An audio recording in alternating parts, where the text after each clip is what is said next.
Alright guys, I know based on the title of this video, I'm already gonna get some crazy comments, but we are already at that time, and honestly, I'm way more confident about the Browns going into the playoffs this time than I was last time. They have a Super Bowl defense, and with the way Flacco has been playing over the last 5 games, they might actually have a top 5 offense, and there's nobody heading into the postseason that has more momentum than them outside of Baltimore. And after watching the Ravens beat up on San Francisco and Miami, I'm gonna be talking about what the Browns need to do to get past that team. But first off, we definitely got to focus on round 1, which will either be against the Texans, Colts, or Jags, which all 3 are teams the Browns have beat this year. But before I begin this video, I would really appreciate it if you would drop a like and subscribe. It only takes 5 seconds, plus you can always change your mind. We are on the road to 20k subscribers, and your support truly means the world. Alright, so starting off with the wildcard round, no matter who the Browns end up facing, I think this is a game they will be favorites in, even on the road.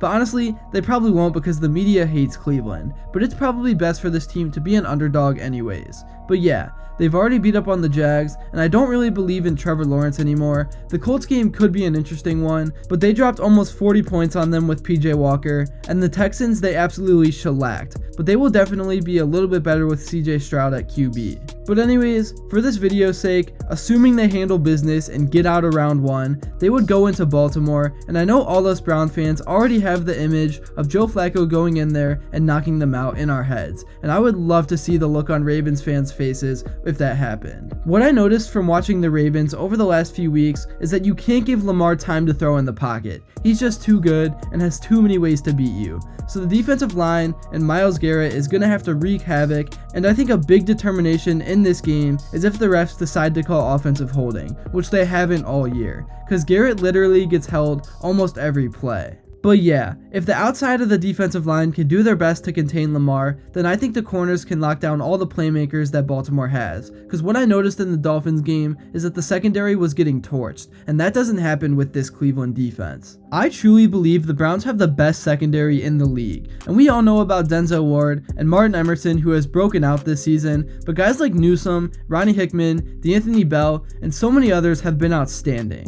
But Flacco in the offense is still definitely gonna have to drop around 40 points to beat this team, which I think they are very capable of, and Elijah Moore and Dustin Hopkins need to get healthy, because they are crucial for the Browns getting there. And the last time that Cleveland beat Baltimore in comeback fashion, it required special performances from everyone. And one player that to me is going to be the X factor in the playoffs is David Njoku. He's really burst onto the scene since Flacco came into town, and he's one of those guys that does so much more than just catching passes. He's super physical and is a guy that nobody wants to deal with. Also, Amari Cooper of course is another playmaker that has really been picking up steam as of late. He was hurt last week, but when he gets back to 100%, he's as dangerous as anyone in the league. And when he and Njoku play together, then it opens up the whole offense for all the other guys. It's just crazy to me that the Cleveland Browns are entering week 18 and already have their postseason spot solidified. And I'm definitely going to be curious to see if Kevin Stefanski rests everyone, or if he gives Flacco and the offense some extra time to gel.